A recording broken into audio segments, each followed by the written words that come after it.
यीशु मसीह की आजमाइश जो है ये हमारे लिए नमूना है, जो सब बातों में हमारी तरह आजमाया गया तो भी बेगुनाह रहा, क्योंकि उसकी जात में गुनाह नहीं है।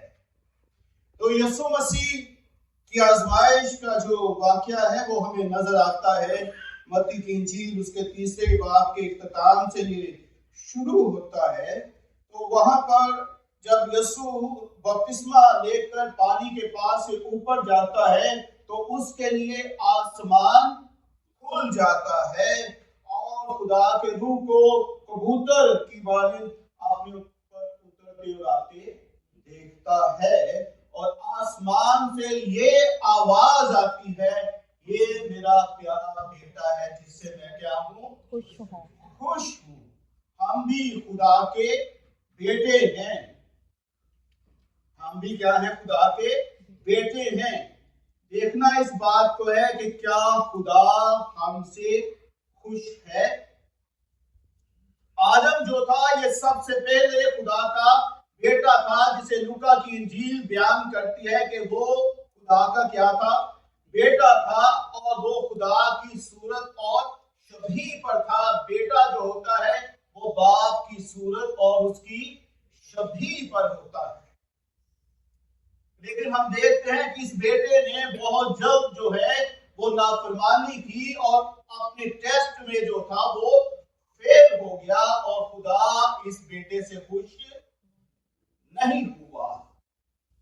खुदा इस बेटे से खुश नहीं हुआ। फिर दूसरा बेटा जो था वो इसराइल था। इसराइल मेरा बेटा, बल्कि क्या है, मेरा पेनोटा है, और अगर तू मेरे बेटे और पेनोटे को जाने नहीं देगा तो मैं तेरे बेटे और तेरे पेनोटे को क्या करूंगा। इसराइल बहैसियत जमात जो थी वो खुदा का बेटा थी। जैसे हम मिल मिलाकर एक बदन है, तो वो इज्तिमाई तौर पर खुदा का क्या था, बेटा था। इज्तिमाई तौर पर क्या था, खुदा का बेटा था।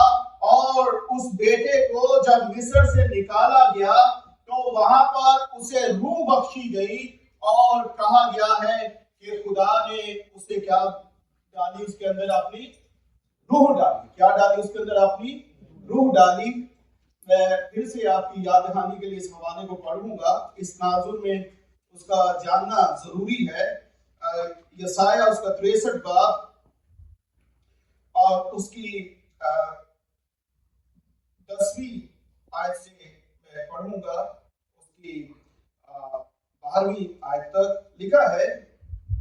फिर उसने अगले दिनों को और मूसा को और अपने लोगों को याद किया, फरमाया वो कहाँ है जिनको अपने गलों के चुपानों समेत समुद्र में से निकाल लाया। वो कहाँ है जिसने अपनी रूह कुदुस उनके अंदर डाली, जिसने मूसा के दाने हाथ पर अपने जलाली बाजू को साफ कर दिया और उनके आगे पानी को चीरा, ताकि अपने लिए अब्दी नाम पैदा करे। और फिर लिखा है 14वीं आयत में, जिस तरह मवेशी वादी में चले जाते हैं उसी तरह खुदा उनकी रूह उनको आरामगाह में लाई। इस्राइल खुदा का बेटा है, और बेटे का रूह जो है वो उसको बख्शा गया है, और रूह उसको कहां में ले गया है, बियाबान में ले गया है, ताकि इब्लीस से आजमाया जाए। और ये बेटा भी पहले बेटे की तरह आजमाइश में पूरा नहीं उतरता, बल्कि क्या होता है, नाकाम होता है। खुदा दूसरे बेटे से भी क्या होता है, नाखुश होता है। लेकिन जब यीशु मसीह जो हकीकी इस्राइल है, जो बेटों का किरदार अदा कर रहा है, पहले बेटे की तरह नहीं, दूसरे बेटे की तरह नहीं, हकीकी बेटा, खुदा में से खुदा, नूर में से नूर, जब ये दुनिया में आता है तो खुदा कहता है ये मेरा प्यारा बेटा है जिससे मैं खुश हूं, क्योंकि वो पूरी फरमाबरदारी बाप की कर रहा था। वो अपनी मर्जी के आगे खुदा की मर्जी को रख रहा था, उसे मोतबर जान रहा था, उसे इज्जत दे रहा था, उसे अपनी मर्जी की परवाह नहीं थी। वो यही कहता था, जो भी मेरी नहीं बल्कि तेरी मर्जी पूरी हो। आदम के ऊपर जो आजमाइश आती है वो एक ऐसी आजमाइश है कि वो एक ऐसी जगह पर था जहां पर किसी चीज की कमी नहीं थी। एक चीज से उसे रोका गया, इंसान की ये हालत है कि वो सब कुछ उसको दे दिया जाए तो भी वो और मांगता है। इसीलिए आप देखेंगे दुनिया में आपको बहुत अमीर कबीर लोग नजर आते हैं, बड़े एलीट नजर आते हैं, लेकिन उनकी भूख खत्म नहीं होती। क्यों? शुरू से ही आदम के अंदर ये चीज पैदा हो गई थी और उसकी असरात नस्ले आदम पर आज तक हमें जो है वो नजर आते हैं। उसे किसी भी चीज की कमी ना हो तब भी वो और मांगता है। तो आदम को एक चीज की कमी जो थी इब्लीस ने महसूस करवाई, तो उसने क्या किया? जो खुदा ने दिया था उसके ऊपर इन्हिसार करना ना चाहा, बल्कि और के पीछे पड़ गया। ये और के पीछे पड़ना ही क्या था? उसका फेलियर था। इस्राएल के खुदा ने बियाबान में मन दिया और मन दे के कुछ और ना दे के उसकी आजमाइश कर ली। उसे मन से ज्यादा वो पसंद आ रहा था जो मिस्र में छूट गया था। जो मिस्र में उसे सब कुछ देकर आजमाया, इसे एक चीज देके बाकी चीजें उससे रोककर उसे क्या किया? आजमाया। दोनों ही बेटे क्या हो गए? फेल हो गए। यीशु मसीह को खुदा के रूह ने इस्राएल के किरदार और आदम के किरदार में से गुजारा। मुवादा आप में से कोई ये ना कहे कि वो खुदा है, उसे क्या पता इंसानी कमजोरी का। वो सब बातों में हमारी तरह आजमाया गया और 40 रोज तक उसकी जो इंसानियत है, जब उसकी आजमाइश होती है, उसे हर चीज से रोका जाता है। कुछ नहीं खाना, कुछ नहीं पीना। और हकीकी इस्राएल, हकीकी आदम, आखिरी आदम, पिछला आदम जो है, जो जिंदगी बख्शने वाली रूह है, वो क्या करता है? जब उसे आखिरकार भूख लगती है, कामिल इंसान है, तो आजमाने वाला आजमा जाता है। लोहा गर्म होता है तो वो चोट करने के लिए आ जाता है और कहता है, अगर तू खुदा का बेटा है तो फरमा पत्थर क्या बन जाए? रोटी बन जाए। पत्थर क्या बन जाए? रोटी बन जाए। लेकिन वो जानता था कि खुदा का मेरे बारे में क्या मंसूबा है, कि मुझे क्या किया गया है? रोका गया है कि कुछ 40 दिनों में खाना नहीं है। तो वो कहता है कि आदमी सिर्फ रोटी ही से जीता ना रहेगा, बल्कि हर उस बात से जो खुदा के मुंह से निकलती है। हम भी खुदा के फर्जंद हैं और हमें बेटे का रूह बख्शा गया है जो अब्बा यानी के बाप कहकर पुकारता है। और जितने रूह की हिदायत से चलते हैं वही खुदा के क्या है? फर्जंद है। इस्राएल खुदा के रूह की हिदायत से चला क्योंकि वो खुदा का क्या था? फर्जंद था। यीशु मसीह खुदा के रूह की हिदायत से चला क्योंकि वो खुदा का क्या था? हकीकी फर्जंद था। हम भी खुदा के बेटे हैं और बेटे का रूह हमारे अंदर है।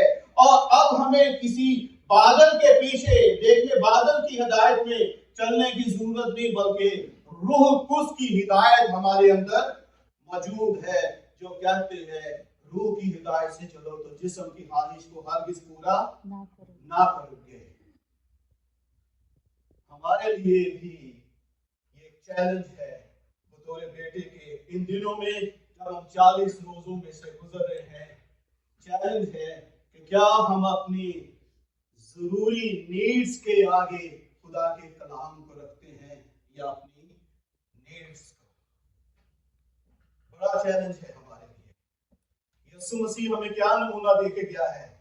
एक तरफ नीड्स हैं, हमारी जरूरियात हैं जिनके बगैर गुजारा हो नहीं सकता, और दूसरी तरफ क्या है? खुदा का कलाम है। किससे अजीज रखते हो? भूखा रह के 40 रोज तक उसने साबित कर दिखाया कि मैं रोटी और पानी के बगैर जिंदा रहा हूं। और जिंदा रखने वाला कौन है? खुदा खुद है। आदमी सिर्फ रोटी ही से जीता बना रहेगा, हर उस बात से जो खुदा के मुंह से निकलती है। तो हमारी जो जरूरतें हैं ये बहुत है, और जरूरी जरूरतें पाने के लिए बाज़ दफा हम खुदा के कलाम को रद्द कर देते हैं या रोक भी देते हैं। लेकिन ये आजमाइश जो है, बेटों की आजमाइश, मौजूदा बेटों के लिए एक चैलेंज है कि हम खुदा के कलाम को अवलियत देते हैं अपनी जिंदगी में या उसे रद्द करते हैं। फिर हम देखते हैं कि इब्लीस जो है वो यीशु मसीह को जो है वो मुकद्दस शहर में ले जाता है, हैकल के कुंगरे पर ऊंची जगह पर खड़ा कर देता है और कहता है अगर तू खुदा का बेटा है। इब्लीस का ये काम है, आयतें वो सही देता है लेकिन उसके मानों को क्या करता है, ट्विस्ट करता है। क्या करता है, उसके मानों को ट्विस्ट करता है ताकि सही और गलत में इम्तियाज किया ना जा सके। तो वो कहता है कि अगर तू खुदा का बेटा है, अपने पैर का क्या कर, नीचे गिरा दे, तेरी बाबत लिखा है। यीशु मसीह ने क्या कहा, ये भी लिखा है खुदावंद अपने खुदा की आजमाइश। इस्राएल जो बेटा था खुदा की 40 वर्षों में क्या करता रहा, आजमाइश पर आजमाइश करता रहा, खुदा उससे नाराज रहा। लेकिन इस बेटे से क्या है, खुश है, क्योंकि उसने खुदा की आजमाइश नहीं की है। खुदा की आजमाइश नहीं की है। ये नहीं कि अगर तू खुदा है तो फिर मेरी जिंदगी में ये करके दिखा, अगर तू खुदा है तो मेरे बेटे की जिंदगी में ये करके दिखा, अगर तू खुदा है तो हमारे हालात और वाकयात को तब्दील करके दिखा। ये दुआएं नहीं, ये इब्लीस की जुबान है। किसकी जुबान है, इब्लीस की जुबान है। इसीलिए हमें खुदा की आजमाइश नहीं करनी। वो वफादार खुदा है, वो मांगने से पहले जानता है कि हमारी क्या जरूरतें हैं। हमें उसकी वफादारी का इम्तिहान देना नहीं चाहिए कि आया वो अपनी बात पे पूरा और खड़ा उतरता है कि नहीं। वो अपने कौलो फेल को पूरा करने के लिए उस पर पहरा देता है। चुनांचे उसका नाम जो है ऐसा नाम है कि वो अहद का खुदा है। यहोवा नाम ऐसा है जो अहद को क्या करता है, वफा करता है। क्या करता है, अहद को वफा करता है। तीसरी आजमाइश में हम देखते हैं कि फिर इब्लीस जो है वो उसे एक ऊंचे पहाड़ पर ले जाता है, दुनिया की सारी शान और शौकत उसे दिखा देता है और कहता है अगर तो झुककर मुझे सिजदा करे, सब तुझे देता हूं, जिसको चाहता हूं मैं देता हूं, जिसको चाहता हूं मैं देता हूं। ये भी बड़ा गुनाह। आदम ने, पहले बेटे ने बात मानकर उसको क्या कर लिया, सिजदा कर लिया। कहा तुम खुदा की मानिंद हो जाओगे। किसकी मानिंद हो जाओगे, खुदा की मानिंद हो जाओगे। ऊंचा मर्तबा, ऊंचा रुतबा। असरे हाजिर में भी इब्लीस ने हमारे लिए, मौजूदा पेटों के लिए यही आजमाइश रखी है। आज कलीसिया एक बहुत बड़े चैलेंज में से गुजर रही है। कलीसिया को ऐसे लीडर्स मिले हैं जो लग्जरी लाइफ गुजार रहे हैं। उनके पास लग्जरी गाड़ियां हैं, लग्जरी ब्रांडेड कपड़े हैं और बड़े आलीशान महलों जैसे घर हैं। बहुतों को यही लगता है कि खुदा की देन है, लेकिन शायद कहीं पे सिजदा कर लिया गया। इब्लीस के पास हमारे लिए शॉर्टकट्स हैं। क्या है, शॉर्टकट्स हैं। वो हमें जो है वो इनमें आजमाता है और हमें वो ऊंचे मर्तबे की पेशकश करता है, ऊंचे ऊंचे महलों की पेशकश करता है, अच्छी लग्जरी गाड़ियों की, महलों की जो है पेश करता है, ब्रांडेड सूट्स और बूट्स की पेशकश करता है।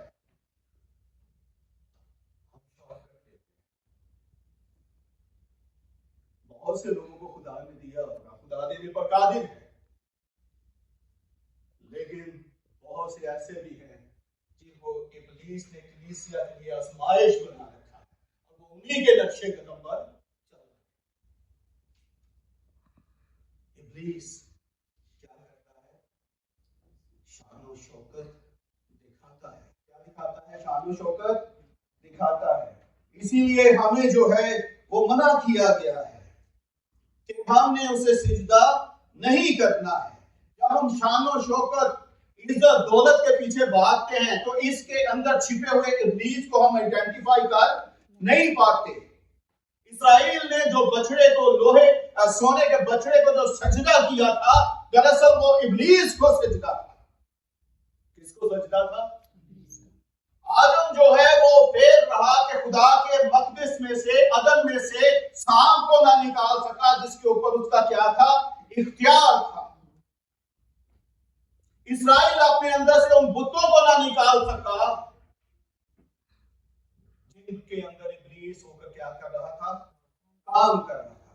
हमारे अंदर के बुत जो है वो इज्जत, दौलत और शोहरत है। तुम खुदा और दौलत दोनों की खिदमत नहीं कर सकते। तुम खुदा और दौलत दोनों की खिदमत, या तो एक को अजीज जानोगे और दूसरे को नाचीज समझोगे, दूसरे को नाचीज समझोगे और एक को क्या जानोगे? अजीज समझोगे।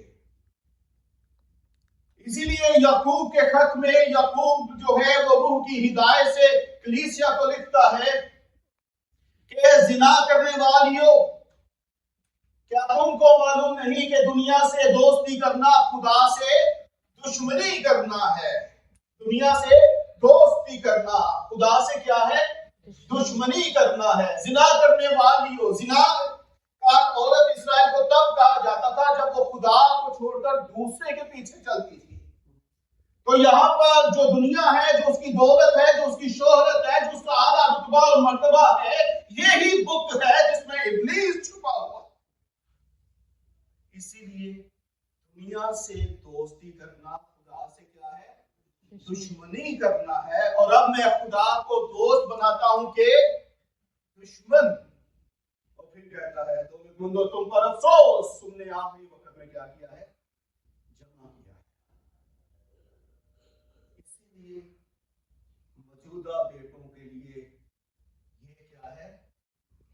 बुत है। और उनके लिए कहा गया है वो खुदा की निस्बत ऐशो इशरत को ज्यादा अजीज रखने वाले होंगे, ऐसों से भी किनारा।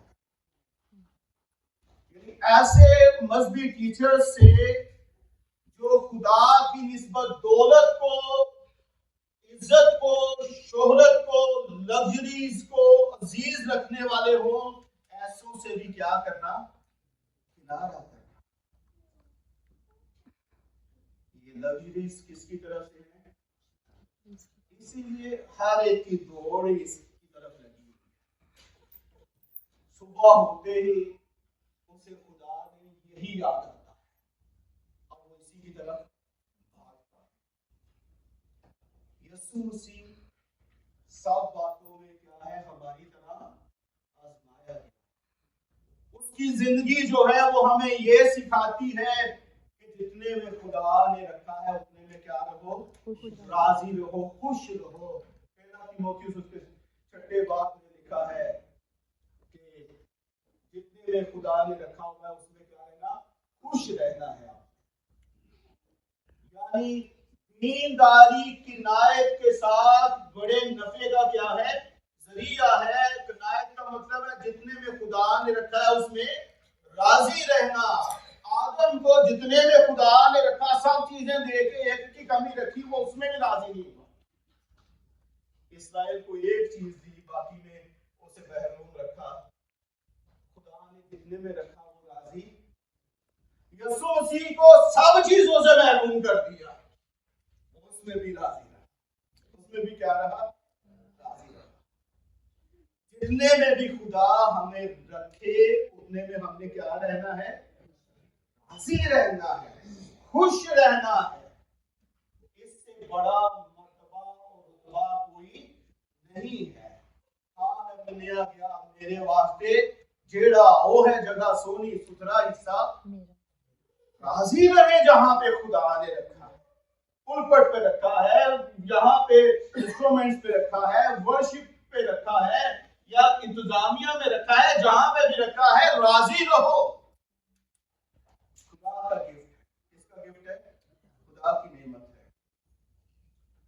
जितनी दौलत में भी रखा है राजी रहो, जितने में रखा है, जितना आपको मिल रहा है ना, कितने आप खुदा दे के आपसे राजी है, आप खुश रहेंगे, वो आपसे क्या होगा? राजी होगा। ये उसकी मर्जी है। उसकी क्या है? मर्जी है। दुनिया और उसकी ख्वाहिश दोनों ही क्या है? मिटती जाती है। क्या होती जाती है? तो यीशु मसीह की आजमाइश हमें बताती है, जितने में खुदा रखे उतने में हमने क्या रहना है? खुश रहना है। क्या रहना है? खुश रहना है। डिसोबीडिएंट सन नहीं बनना। हमें दूसरे बेटे तो बड़े याद आते हैं। हमें याद रखना चाहिए, आदम जो था वो नाफरमान औलाद, इस्राइल जो था वो नाफरमान औलाद थी। यीशु मसीह जो है वो बाप के बराबर है, तो भी बाप के काबिल है, वो भी बाप के काबिल है। अब हमने भी अपनी जो वजनियत है उसको क्या करना है? साबित करना है। कैसे रह के? खुदा के ताबे रह के। तो इन 40 दिनों के रोजों में यीशु मसीह के 40 रोजा फास्ट जो है, ये हमारे लिए एक आला नमूना है, एक आला इबादत है। अपने बदन ऐसी कुर्बानी होने के लिए नजर करो जो जिंदा, पाक और पसंदीदा है, यही तुम्हारी माकूल इबादत है। यही तुम्हारी माकूल इबादत है। ये निजात के रोजे नहीं है, निजात सलीब पर हमें मुफ्त मिल गई है। रूहुल कुदस यीशु मसीह के कफारे के वसीले से जो है वो हमें मिल जाता है। इस्राएल को रूहुल कुदस जो है वो छुटकारे के वक्त में बहैसियत जमात जो था वो मिल गया था। क्या था? वो मिल गया था। ये रोजे जो है, ये कुछ चीजों से हमें रोकते हैं। जब हम रोजा रखते हैं तो कुछ चीजों से क्या करते हैं? अपने आप को रोकते हैं। कुछ बातों से रोकते हैं, कुछ खानों से रोकते हैं, कुछ चीजों से अपने कदमों को रोकते हैं, कुछ चीजों से अपने कदमों को क्या करते हैं? रोकते हैं। तो ये हमें ये बताता है कि हमने हर उस बात से रुकना है जो खुदा के कलाम के मुताबिक नहीं है। हर उस चीज से अपने हाथ को पीछे हटा देना है जो खुदा की तरफ से नहीं बल्कि इब्लीस की शानो शौकत है, और अपने कदमों को उसकी तरफ बढ़ने से क्या करना है? रोकना है। और यीशु मसीह आपके साथ है। इस्राएल के साथ बियाबान में कौन था? रूहुल कुदस था। यीशु के साथ बियाबान में क्या था? रूहुल कुदस था। आपके साथ रूहुल कुदस है, और रूहुल कुदस के वसीले से बाप भी आपके साथ है और बेटा भी आपके साथ है, जो दुनिया के आगे तक हमेशा तुम्हारे साथ है। इसके बारे में लिखा है कि जब तुम तरह तरह की आजमाइशों में पड़ो तो उसे क्या समझो? कमाल, खुशी की बात समझो। और फिर हमारा एक ऐसा सरदार कहन है जो सब बातों में हमारी तरह आजमाया गया और उनकी पूरी पूरी मदद कर सकता है जो आजमाइशों में से गुजरते हैं। खुदा हमारी ताकत से ज्यादा आजमाइश में हमें नहीं डालेगा। इसके लिए भी हमें खुदा पे क्या करना चाहिए? यकीन और भरोसा करना चाहिए। अगर आजमाइश आई है तो उसे निकलने की राह जो है वो पाक रूह की हिदायत में चलने से। Hallelujah, hallelujah. खुदा ने इस कलाम के वसीले से आप सबको बरकत दे।